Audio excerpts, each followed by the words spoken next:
सत साहिब सतगुरुदेव की जय। बंदी छोड़ कबीर साहिब जी की जय। बंदी छोड़ गरीबदास जी महाराज जी की जय। स्वामी राम देवानंद जी गुरु महाराज जी की जय हो।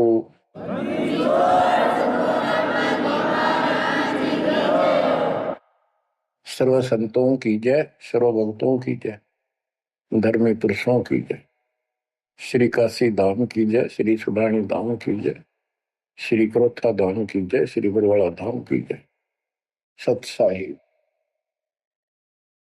गिरिव नमो नमो सत पुरुष को नमस्कार गो की नहीं। सुर नर मुनि जन साधु संतों सर्वस दीन। सतगुरु साहिब संत सब दंडोतम प्रणाम। आगे पीछे मत हुए तिनको कुर्बान। बच्चों, धन्य है आपके माता पिता जिससे जन्म हुआ। धन्य है आपके पिछले जन्मों की भक्ति और संयम। उसी के परिणाम स्वरूप आज आप परमात्मा की शरण में आए हो। लख वर्षूरा जूझ ही लख वर्षा मध्य लख वर्ती जहान में तो सतगुरु से मांगे। भावार्थ है कि आप इतने अच्छे धर्म कर्म वाले व्यक्ति रहे हो, लेकिन मोक्ष नहीं मिला। मोक्ष न मिलने का कारण परमात्मा पे अविश्वास रहा। जिस भी धर्म में जब जाति के अंदर हम जन्मे, हम उन्हीं क्रियाओं को उत्तम मानते रहे। परमात्मा के ज्ञान से प्रेरित होकर कुछ दिन भक्ति जरूर की, लेकिन एक से अनेक अधिक नहीं थे हम, फिर हम रह जाते थे। लेकिन ये परमात्मा हमारे पिता हैं कबीर साहब, हमारे सच्चे साक्षी हैं, हमारे एकमात्र हितैषी हैं इन काल के 21 ब्रह्मांड रूपी नरक में। बच्चों, कबीर साहब कहते हैं झूठे सुख को सुख है ये मान रहा मनमोद। ये सकल कभी ना काल का कुछ मुख में कुछ क्रोध। हम इस झूठे सुख को सुख मान रहे हैं। थोड़ा सा धन हो गया, कार कोठी होगी, बेटा बेटी होगी, और फिर सारा दिन बकवादों से अतिरिक्त कुछ नहीं सोचता। धन जोड़ लो, हेरा फेरी कर लो, और अधिक पैसा हो जाता है, राजनीति में आ जाऊं, यानी मई माँ की भूख बनी रहती है। और ये हमारे जन्म मरण का मुख्य कारण है। जैसे आप धर्मदास जी के प्रसंग में सुन रहे हो, कितनी तड़प थी, कितना धन था, लेकिन कुछ भी बन ले, राजा बन ले, महाराजा बन ले, सेठ बन ले, और चाहे गरीब निर्धन बन। अब निर्धन को तो वैसे संतुष्टि नहीं हो चाहता, धन चाहिए। धन है तो सुख है। जिसका संतान नहीं है वो चाहता संतान है तो सुख है। कोई सेठ धनवाला सोचता है कि मुझे कोई सुख नहीं। सुख तो इन राज्य महाराजों को होता है। राज्य महाराजों को सपने में भी सुख नहीं होता।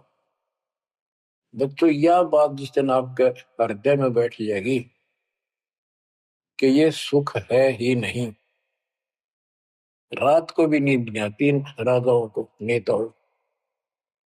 लेकिन कुछ दिन कमांड चलती है इनकी, इसी में फूले रहते हैं। फिर ये भी सोचते हैं कि स्वर्ग में सुख होगा। स्वर्ग के राजा इंद्र, वो भी महादुखी, 24 घंटे टेंशन रहती है, कोई तप करता है और तेरे राज न छीन ना ले।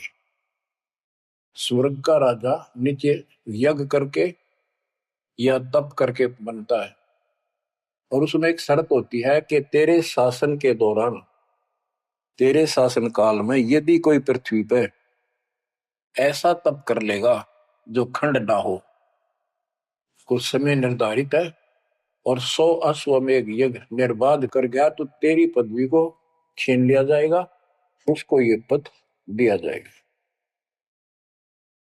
तो बच्चों, उस राज को बनाए रखने के लिए इंद्र कति हद भी पार कर देता है, अति कर देता है, इज्जत बेइज्जती का सवाल भी नहीं रहता। एक प्रसंग आता है, मार्कंडे गोसाई तपस्या कर रहे थे बंगाल की खाड़ी में।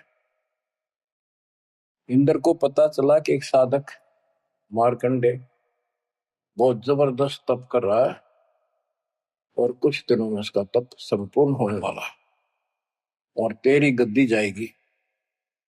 उसने अपने देवता गुप्त रूप में गुप्तचर छोड़े होते हैं। इंद्र ने अपनी पत्नी भेजी उसका धर्म खंड करने के लिए। कति अंत हो जाता है आदमी जब अपनी पत्नी को परपुरुष के पास भेजता है, यहाँ कति गिरावट की अंत आ जाता है।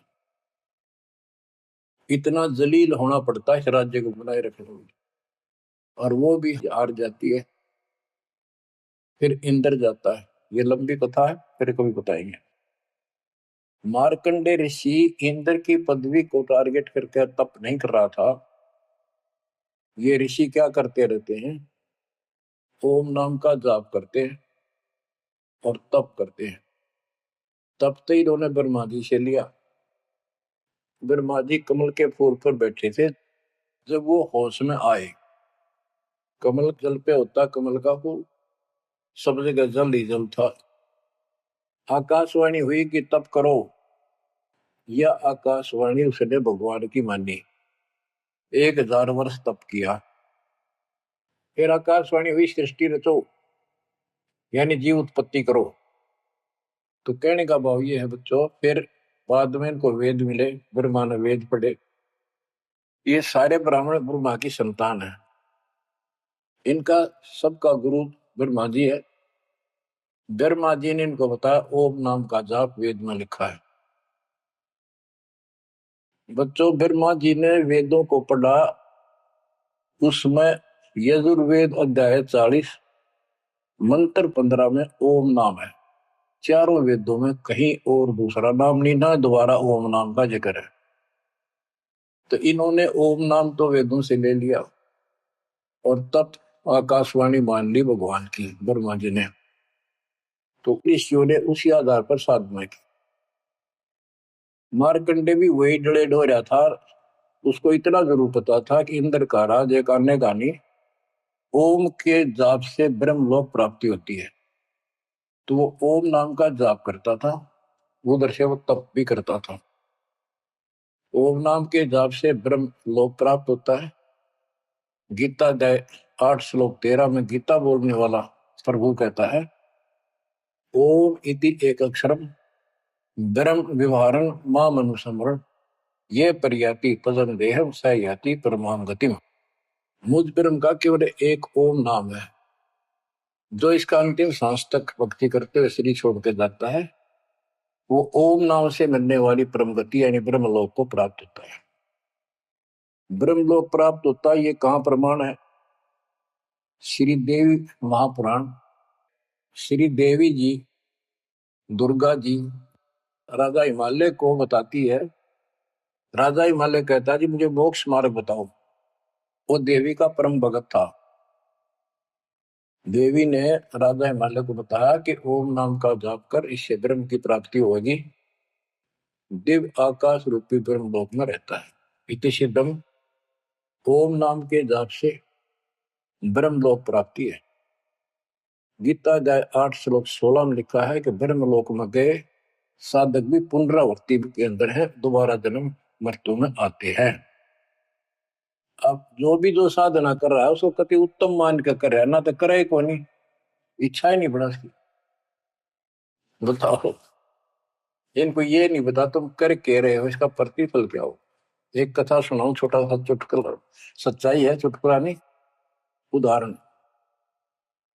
दास के पास एक बहन अपनी दूसरी बहन को लेके आई। उसका पति शराब पिया करता और रोज पीटे, झगड़ा रखे। तो जो लेके आई थी उसका पति भी इतना नालायक था, परमात्मा ने दया करी, वो सुधर गया और तगड़ी भक्ति करने लग गया, खूब सुधर गया। चर्चा होगी गांव में। तो वो बहन बोली जी मैं तो अपनी बहन को देख के आई हूँ, इसके तो सारे सुख हो गए। मैं बेटी आपके भी होंगे, आपको ये हमारी मर्यादा का पालन करना पड़ेगा। वह बोली जी मैं ये व्रत ना छोड़ू, 16 शुक्रवार के व्रत करती हूँ। 16 शुक्रवार के व्रत करने हैं, वो तो 5-6 हुए हैं मेरे। मैं बोला हमारा नाम लेना बेटी वो सब त्यागने पड़ेंगे। ये व्रत रखती किस उद्देश्य से है, कि लाभ होगा आपको। फिर तो वो बहन बोली जी बताई थी किसी ने, अब तेरा पति शराब छोड़ देगा। मैं बोला पहले 16 शुक्रवार व्रत के प्रतिफल बताऊं के उसे, इसका लाभ क्या है। ये आन उपासना ये डले ढोने वाले क्या बताते हैं कि एक बहन का पति परदेश में गया था और वो 2-3-4 साल तक आया नहीं। उसने किसी ज्योतिषियों से दिखाया, पत्रे हाथ दिखाए, किसी ने बता दिया कि तेरा पति तुझे भूल चुका है, तेरी याद नहीं रही। माता संतोषी के व्रत रख 16, तेरा पति वापस आ जाएगा। उसने व्रत रखने शुरू किए शुक्रवार के 16वें दिन, 16वें व्रत वाले दिन वापस आ गया। ये है इसका फल। और मैं बोला तेरा पति रोज आवे रोज कूटे, गड्ढेगी तू इस बता के फूकेगी इन बर्तन, बुद्धि कान रखेगी तुम्हारी। तंती रखना नहीं चाहिए, 2-4 दिन ना हो तो बढ़िया, पिटाई देना हुआ। कहने का भाव यह बच्चों, इन गुरुआ गांव बिगाड़े संतो गुरुआ गांव बिगाड़े, ऐसे कर्म जीव का लागिए ईव जड़े नहीं जाड़े। तो मार्कंडे ऋषि इंद्र से कहता है, इंद्र तू इंद्र की पदवी छोड़ दे, अगले जन्म में गधा बनेगा। इंद्र कहता जी फेर की फेर देखी जाएगी, तो मौज करने दो। बता हमारी बुद्धि यहाँ तक सेट हो चुकी है, फेर के देखी जाएगी, गधा बने पाछा तो कुमार देखेगा, कड़म मारेगा लठ, 2.5 मिनट का धरेगा समान कमर पे। मार्कंडे ऋषि उसको कहता तू मेरे वाली साधना कर ले, तुझे ब्रह्मलोक पहुंचा दूंगा। बच्चों वो कहते हैं ना, बेड की लात गुडने तले तले, ये कहीं जा लो, इनका ये इतना ज्ञान है, इतनी इनकी अंतिम भक्ति है। अब प्रसंग चल रहा है धर्मदास जी का। ये जड़े धर्मदास जी ने खूब डो लिए थे, और जब आंख खुली होए होए होए, अब परमात्मा उनको छोड़कर चले गए। दोनों पति पत्नी देखते ही रह गए, आंखों में आंसू टपक रहे थे। ओझल हो गए भगवान जब गली से अंदर आए, राग खूब रोए अंदर बैठ के। ताकि पता नहीं आऊंगे कि ना आऊंगे ना, ये गांव नाम बताते, ये भी कमाल हो गया। परमात्मा कराते आए तो धर्मदास जी ने बोले खुशी मनाई, चरण पकड़ के बहुत कुछ प्रश्न उत्तर किए। आखिर में कहने लगे धर्मदास जी, हे प्रभु अवगत कला तुम्हारी, हम है कीट जीव वे बिचारी, सत्य लोग तुम वर्ण सुनावा, शोभा पुरुष अनसन सत भावा।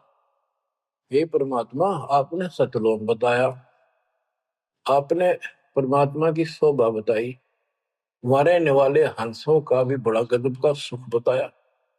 कैसे न देश राज व आही, चित इच्छा प्रभु देख ताई।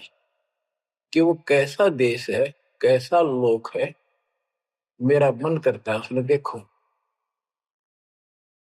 परमात्मा बोले धर्मदास ये निर्घनी काया, निर्घनी ये बेकार, इसमें डंगा भरा पड़ा, काम क्रोध लोभ विष्टा थूक ब्लड टट्टी पेशाब, इसमें कैसे दर्शन हो उस भगवान के।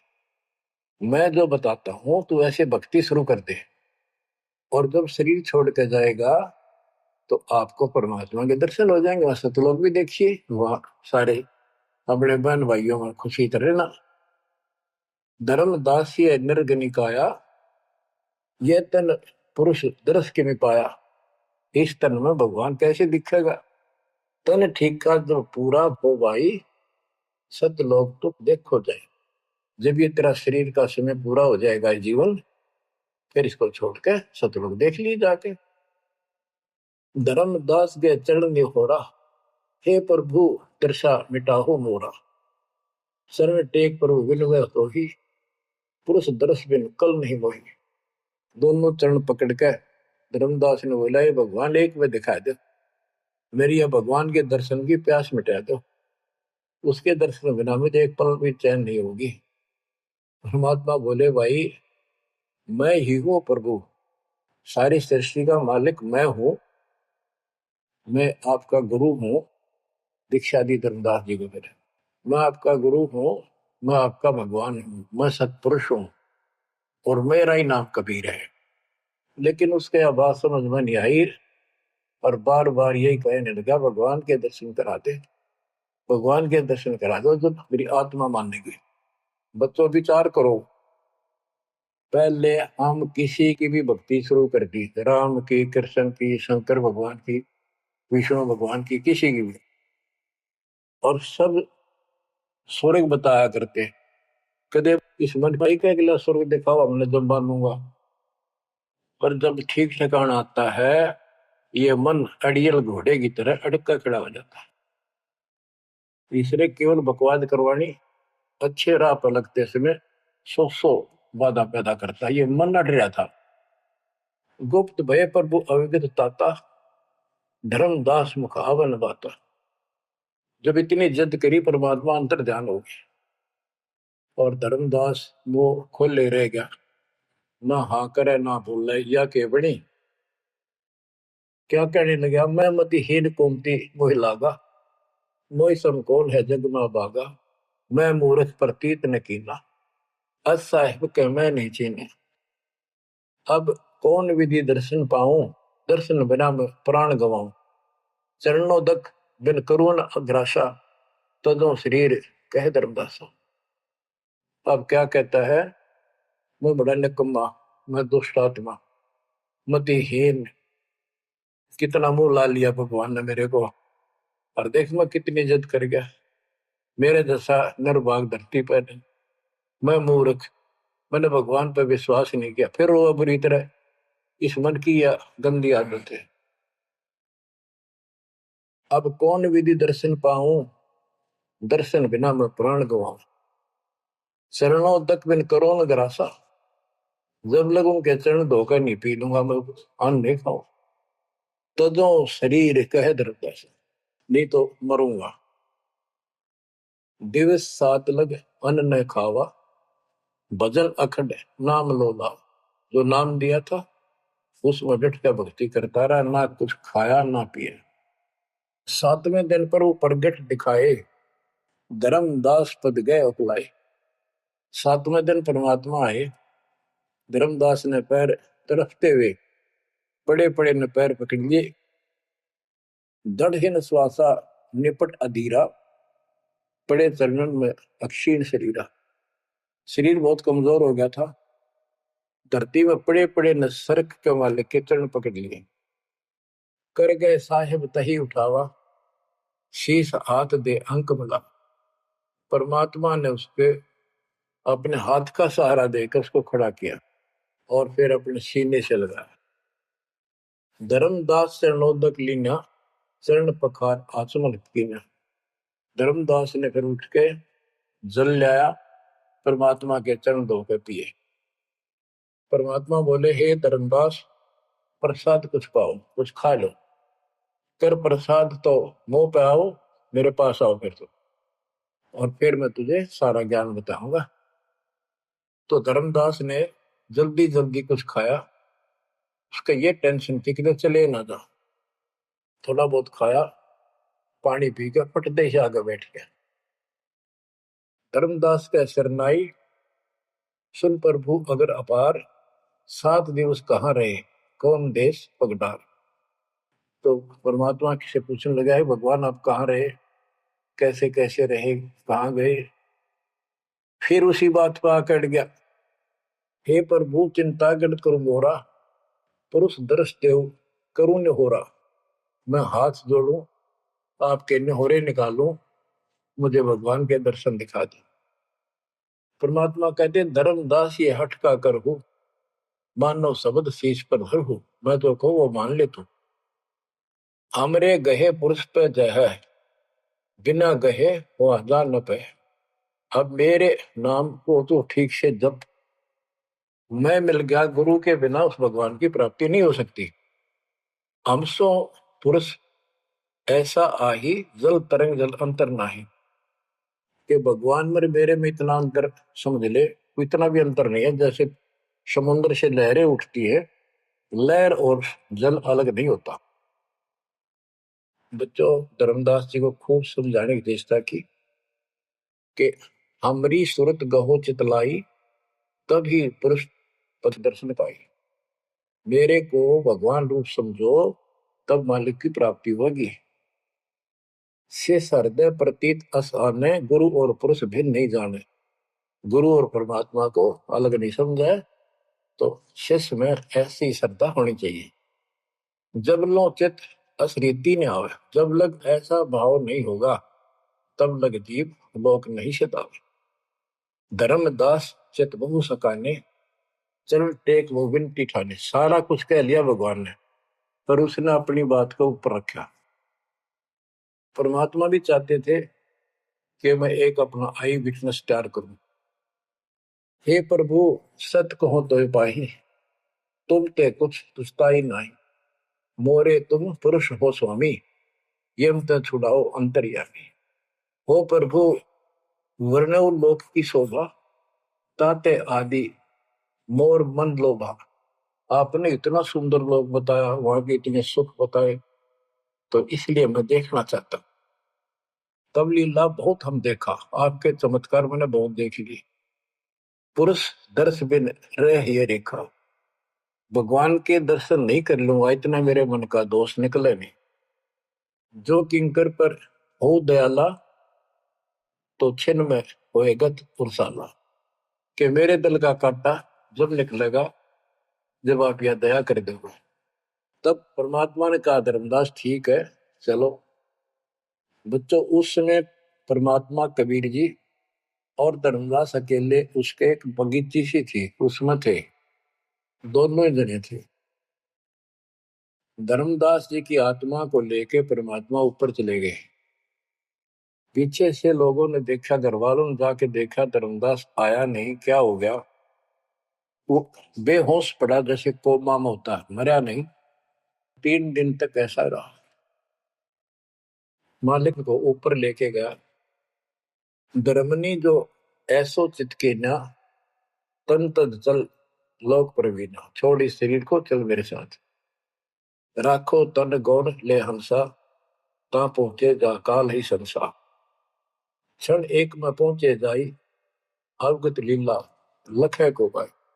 शोभा लोक देख सुख माना, उदित असंख्य शशि और भाना। इतना प्रकाश उस लोक का, जैसे असंख्य सूर्य और चांद उदय हो गए हो। परमात्मा कबीर जी जिंदा बाबा के रूप में थे। जब सतलोक में पहुंचे, और जब उस परमात्मा के महल के सामने सतलोक में संतरी खड़ा था, परमात्मा बोले, भाइयों, मृतलोक से एक हंस आए हैं, धर्मदास इनका नाम है, और इनको वह परमात्मा के दर्शन कराओ सतपुरुष के। द्वारपाल ने एक और भगत को बुलाया और कहा, इनको सतपुरुष के दर्शन करा के लाओ, महल में ले जाओ, दरबार में। जब वो लेके चला धर्मदास जी को, बहुत से भगत और आगे हंस हंसनी, यानी जैसे यहाँ भगत कहते हैं, वहां हंस कहते हैं, भगतमती कहते हैं, वहां हंसनी कहते हैं। हंस का अर्थ है, हंस एक पक्षी है जो बुगले जैसा होता है, कति सेम टू सेम। लेकिन उसका गुण ये होता है, वो मांस मच्छी नहीं खाता, भूखा मर जाएगा, केवल मोती खाता है। अर्थात संत भगत वो होता है जो सब बकवाद छोड़ दे, केवल राम नाम के मोती सेवा सुमन दान करे, उनको हंस कहते हैं। तो काफी हंस इकट्ठे होकर आगे भगत और हंसनी भगतमती। बच्चों, जैसे दास बताता रहता है जो बच्चे स्कूल में सुख लेना चाहते हैं और वहां बकवादों में लगे रहते हैं वो सदा दुखी होते हैं। अपनी पढ़ाई पूरी करके बढ़िया नौकरी मिल जाए फिर नाचो गाओ, वहां सुख लो सारा। नाचने गाने का मतलब यहाँ पृथ्वी लोक पर रहना नहीं। भाव ये है कि जब आप सतलोक चले जाओ तो वहां मौज करियो सारी है। यहाँ काहे का नाचना और कित का गाना, एक पलक में पता नहीं क्या हो जाए। तो जैसे सतलोक में दूसरे धर्म वाले कई कहते हैं, तो सतलोक की महिमा बताते हैं कि सतलोक में प्रकाश ही प्रकाश है, वहां और कुछ है ही नहीं। वो आत्मा उसमें ऐसे मिल जाती है जैसे बूंद समुद्र में। ये पूरा राधा स्वामी पंथ, सच्चा सौदा वाले, सरसाले, देव गुरुदेव वाले और भी सब इस यह रटला रहे, वहां कुछ नहीं है। और आंखों देखा धर्मदास क्या बताता है, वाणी पढ़ता हूँ, ये वैसे लिखी हुई है पुराने समय की, शुद्ध नहीं है इतनी, लेकिन अर्थ गजब का है इसका। कहते हैं, जित देखा जगमग झलका ही, देखत हर्षित भय ही है भाई। धर्मदास ने जहां देखा इतनी सुंदरता प्रकाश में गजब का नूर चमक, देख देख खुश हो रहा है। द्वारपाल हंस जो रहिया, ताम एक हंस से कहिया, ए हंस तुम जाओ लिवाई, पुरुष दर्श दे आनो भाई। इसको धर्मदास को ले जाओ, परमात्मा के दर्शन करा के वापस यहीं ले आना। चले लिवाए पुरुष पे जहां, अचानक हंस वो आए तब ही। वहां बहुत से अचानक और हंस आगे वक्त। करत कोलाहल मंगल चारा, शोभा अद्भुत अंग अपारा। ओहो, उनके जो वहां पर भगत आए और भगतनी आई, इतने गजब के सुंदर शरीर देखते ही बने। उनके गले में रत्नों की माला और जगमग दे, बहुत गजब का, बहुत सुंदर कपड़े पहन रखे, अमर चीर शोभा धर्माए। अनसन भाल शोभा के वर्णो, धर्मदास कहता है कि उन हंसों के माथे की शोभा क्या बताऊं, बहुत गजब की। रवि करतारों षोडश चंद्र भाल छिवि लहू, यानी 16 चंद्रमा का प्रकाश हो उनके माथे की, इतनी चमक थी, इतना नूर था। हंस कांति प्रतिरोम प्रकाशा, हीरा मणि उदित रोमासा। उनके शरीर की इतनी गजब की शोभा थी, प्रत्येक की रोम रोम की जैसे हीरा मोती चमक रहे हो। उनके शरीर का प्रकाश षोडश रवि, अनशन छवि मोहा, देह प्राण शुभ अमृत शोभा। उनके शरीर की शोभा 16 सूर्यों के प्रकाश जितनी थी। अब वहां भगवान के दरबार में पहुंच जाते हैं वो लेकर के, सिंहासन से भी देखत मनमोहा। ओहो, सुरती हंस अग्रानी अगाने, सत्य पुरुष सकल देखत अरसाने। वहां लेकर गए नाचते गाते हुए। जब उसने भगवान को देखा, धर्मदास जी ने, तरह गजब का प्रकाश, एक रोम शरीर के बाल की चमक, करोड़ सूर्य करोड़ चांद मिला दे। एक रोम रवि शशि कोटि सा, एक रोम की शोभा करोड़ सूर्य और चंद्रमा जैसी। पुरुष प्रकाश सतलोक अंजोरा, ताने पहुंचे निरंजन चोरा। कि उस सतलोक का इतना सुंदर प्रकाश है, वह ऐसी व्यवस्था है कि वहां ये काल निरंजन, ये चोर नहीं जा सकता, यानी इसका वहां भय नहीं है। अब सुनो, 4-5 पंक्तियों में कमाल कर दिया। पुरुष कबीर देखा एक भाई, धर्मदास पुन रहे लज्जाई।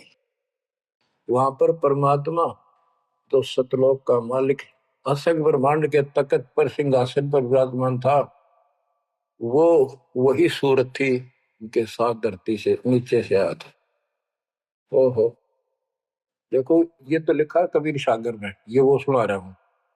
और वास्तविकता आपको बताई कि परमात्मा स्वयं उसको साथ लेकर गए और वो चौर करने लगे उसके ऊपर। हमने इसका रस निकालना, सारा रस निकालना है।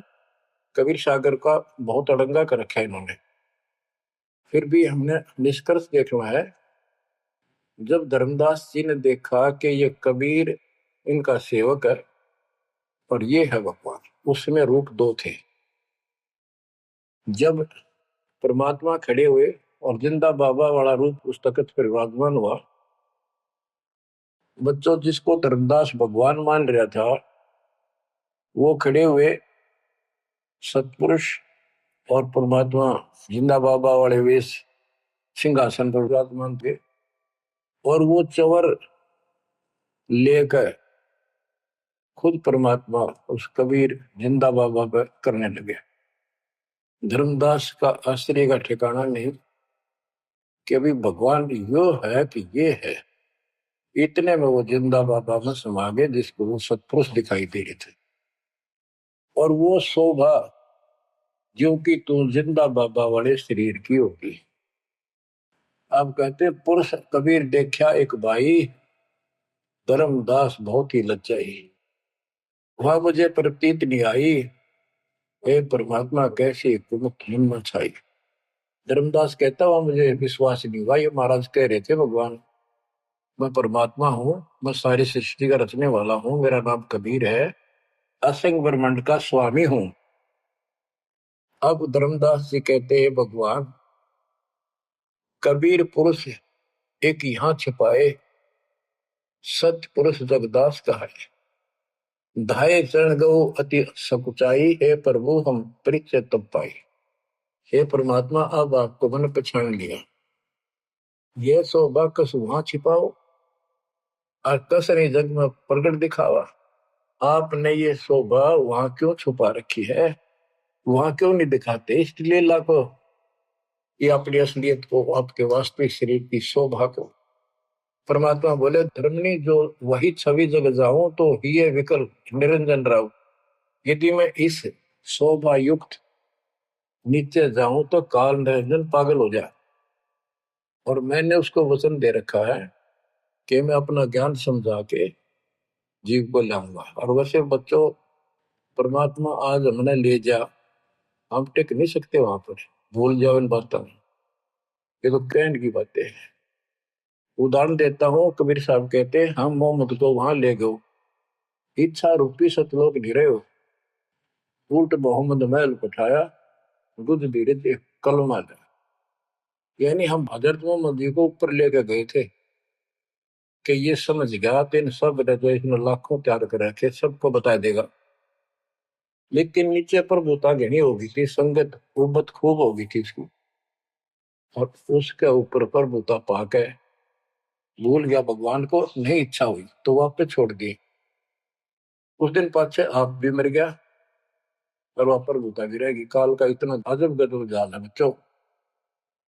तो धर्मदास जी से बोले कि आप नीचे जाओ, धर्मदास जी बोले भगवान ये वहां ना बेचो, यही रख लो मेरे दाता, इस नरक में मत दे। अब मैं नहीं जाऊं दाता वहां पर। परमात्मा बोले भी ऐसे नहीं बात सुनेगी, वहां तुम जा चिंता ना कर, मैं तेरे साथ रहूंगा और सत भक्ति दूंगा, उससे आपकी भक्ति गजब की बन जाएगी और भक्ति युक्त होकर यहाँ आएगा, वैसे यहाँ ठिकाना नहीं मिलेगा तेरे। और दूसरी बात है कि तूने सब कुछ देखा है, नीचे औरों को बता, तेरे भाई बहनों को विश्वास होगा। धर्मदास कहता है मोहे राख लियो महाराज हमसे बिगड़ी है, मोहे राख लियो महाराज हमसे बिगड़ी है, बिगड़ी है महाराज हमसे, बिगड़ी है महाराज हमसे, बिगड़ी है हमें नांगा लो महाराज, काल की नगरी है तुम्हें ना भेजो महाराज, काल की नगरी है। रोबरी तरह जैसे किसी ने आग में धकाया करे जबरदस्ती मर तो कर राख लो महाराज हम गंदे हिसाब से। अब पता चला उन सारे भक्तों ने बताया तुमने ऐसी गलती करी थी भाई, इसलिए दुख पा रही कि हमने खुद बिगाड़ी अपनी किस्मत। तुम रख लो दाता, ना वे जो मेरे मालिक पैर पकड़े रोवे। परमात्मा बोले भाई ऐसा ना कर, वापस चल और वहां पर मैं तेरे साथ रहूंगा, भक्ति कर, कोई दिक्कत नहीं आने दूंगा मैं तेरे को, चिंता ना करी, तेरे पीछे पीछे न फिरूंगा मैं। और ये सारे ठाठ मैंने दे रखे थे तेरे को वहां पर, निकाल तो सारा कचू मन निकाल दे 1 मिनट में। धर्मदास को फिर हौसला हुआ और तीसरे दिन शरीर में वापस आया। आसपास सारे रिश्तेदार भी आ गए 3 दिन में। सारा गांव क्यों सेठ था, पैसे वाला था, लोग जोरदे बैठे, ना मरता ना जिंदा, इसका क्या हाल हो गया। परमात्मा ने बताया मैं काशी में हूं, एक दुल्हे का काम करता हूं, मेरा नाम कबीर है, मेरा गुरु रामानंद जी है, स्वामी रामानंद, जो वहां के प्रसिद्ध संत हुआ करते थे। धर्मदास जी सचेत हुए, उठे तो देखा चारों तरफ हाहाकार मच रहा, वो जिंदा हो गए तो एकदम खुशी की लहर आ गई। आमने भी रोए तो वो कहने लगा क्या हो गया तुमको। तो बोले आप तो मर गए थे, ना मरो थे ना जियो थे, अचेत पड़े थे, बेहोश थे, हमको टेंशन हो गई थी कि मरेंगे। तब उसको विश्वास हुआ, नहीं तो सपना मानना वो, ये मन इतना दुष्ट है, इतना उल्टा चल रहा है, जब ठीक ठिकाने की तरफ चलता है जीव, परमात्मा कसर नहीं छोड़ते, ये उसका बाप है। तो तब धर्मदास को विश्वास हुआ, रे तेरे की सचमुच मैं तो सचखंड गया, सतलोक गया था। फिर उनको बताने लग गया सारी, मैं वहां गया था, सतंदा बाबा भगवान है, खुद है, सारी सृष्टि के रचने वाले हैं, ब्रह्मा विष्णु महेश, तब के सामने कुछ भी नहीं है। वो रिश्तेदार आए थे तो चले गए, पागल हो गया, भांडन दे, जिंदा हो गया शुक्र है। लेकिन जिसका लागे वो तंग। धर्मदास काशी पहुंचे और देखे दुल्हे के रूप में बैठे वो सूरत क्यों की टू चरणों में पड़ गए। आसपास के कॉलोनी के लोग आगे बुलाए, बताओ पूछे कौन है, ये सेठ है, ऐसे ऐसे कांधोगढ़ का प्रसिद्ध सेठ है। और सब नौके देख किसी पागल हो रहे लोग, इस नीरू के पुत्र को भगवान मानते हैं, इनकी अकल पर पत्थर पड़ी। यानी जुलाहे भी ये बात बोल रहे, जो देखा वो यही कहे। धर्मदास जी ने चरण पकड़ कर छोड़े नहीं, परमात्मा गलती बहुत होगी, हे दयालु माफ करो। जब परमेश्वर ने उसको कहा बच्चा तेरा दोष नहीं, इस काल ने सबकी बुद्धि फेर रखी, और जो भी ये सारा संसार आपको दिखाई देता है ये कुछ भी नहीं है। 1 सेकंड में मृत्यु हो जाती है इंसान की, और फिर कुत्ते गधे बनाकर छोड़ देता है। इसने तो सच्ची भक्ति करने नहीं देनी, या सच्ची भक्ति या जैसी भी आस्था मैं ही जीवों की बनाए रखे हुए हूँ। उस टाइम तो धर्मदास जी सारी मान्यता वो बात ही नहीं रही। अब परमात्मा बोले धर्मदास आप अपने घर जाओ, और बच्चा मैं वही आऊंगा तुम्हारे पास। धर्मदास बोला जी आइयो, मेरा बेटे ने भी समझाइयो, और आमनी ने भी सतनाम दिया, बेटा भाई मैं आऊंगा पक्का। धर्मदास से ले गए परमात्मा वहां, आमनी को नाम दिया।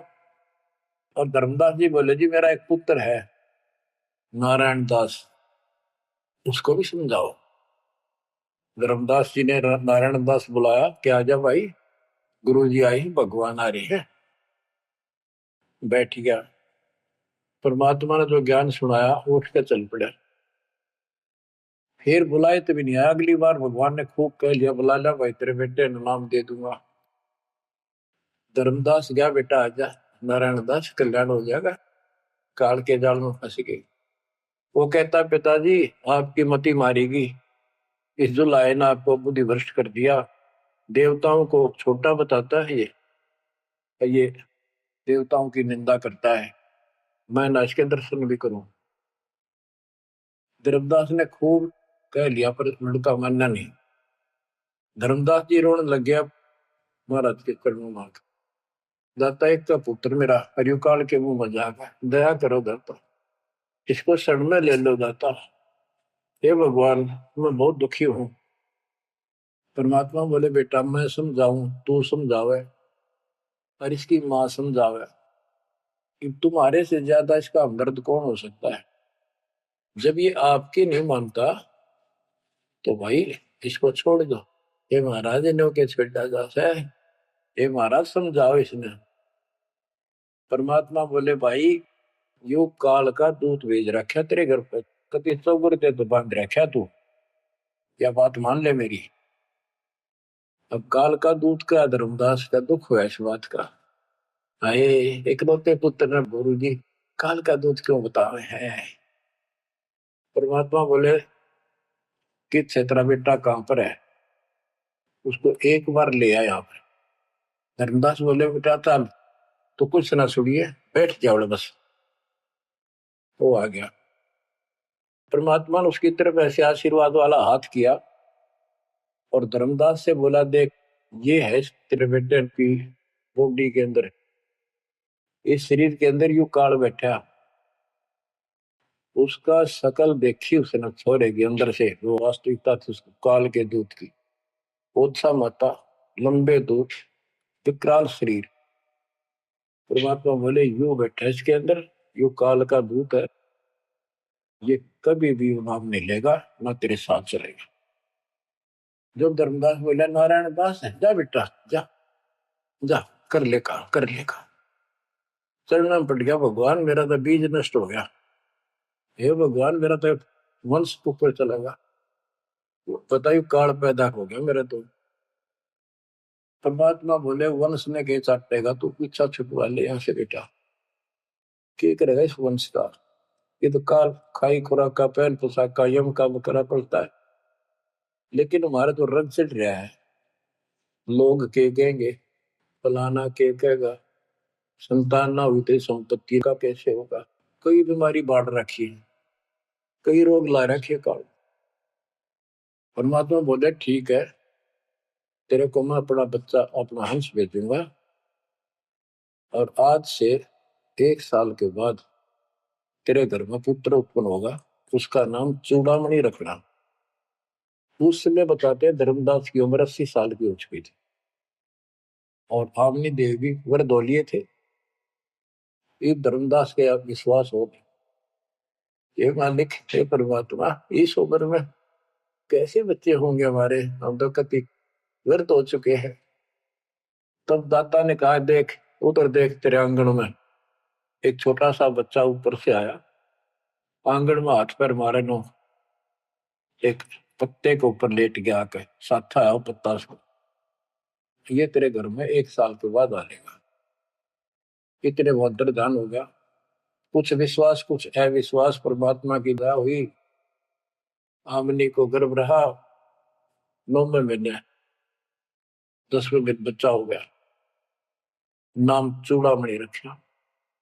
और तू कुल की चिंता करता था, तेरा 42 पीढ़ी तक तेरा वंश चलेगा, चिंता ना कर। जब उसका दिल डटा, बच्चों गजब की बातें, तो मैं धीरे धीरे इसको पूरी सुन लो कथा को, आपके बहुत से अंधेरे हट जाएंगे। अब परमात्मा ने चूड़ामणि शाना हुआ, उसको दीक्षा दी, उसी को धर्मदास जी को भी गुरु पद दे दिया था। पर बोला तो किसी ने मंत्र ला दिया, सारा सार नाम तक दे दिया उसको, और कसम खवा दी कि ये नाम किसी को नहीं बताएगा। जब धर्मदास डिगमग देखे तो उसके लड़के को गुरु पद दे दिया चूड़ामणि, केवल 5 नाम, ये 7 में से 5 बीच बीच के लिए, और बेटा इसी को तू आगे देता रहना, तेरे गुरु पद दे दिया। परमात्मा की कोशिश थी ये मंत्र करते रहेंगे, इनको मनुष्य जीवन मिलते रहेंगे, भगवान की आस्था इनमें बनी रहेगी, कुछ लाभ होते रहेंगे, और इस बिचली पीढ़ी तक जाना था उनको। लेकिन धर्मदास को बता दिया था कि काल मेरे नाम से 12 पंथ चलाएगा, जो सारे गलत साधना करवाएगा, और तेरे वंशज तेरे परिवार वाले 6ठी पीढ़ी में जाके ये असली नाम भी छोड़ देंगे। एक टकसारी पंथ होगा, उसकी साधना शुरू कर देंगे, जो एक आने की नहीं होगी। जो ये सारे धर्मदास वाले दामा खेड़ा वाली गद्दी में वो टकसारी वाले की साधना चल रही है। वो 5 नाम भी गए। फिर धर्मदास रोने लग गया, हे मालिक इनका उद्धार कैसे होगा। और माता बोले मैंने कुल दिया तेरा 42 वंश तेरे, उद्धार उसका होगा जो मैं भेजूंगा एक संत भगत अपना दास, उससे तेरे पीढ़ी वाले नाम लेंगे या सारा संसार लेगा, सबकी मुक्ति हो जाएगी। बच्चों, परमात्मा की असीम रजा है, आप ये सत्यनारायण कथा सुन रहे हो और सुनते रहो। मुश्किल से ये अमर कथा मिली है सुनने को। मालिक आपको मोक्ष दे, सदा सुखी रखे। सत साई।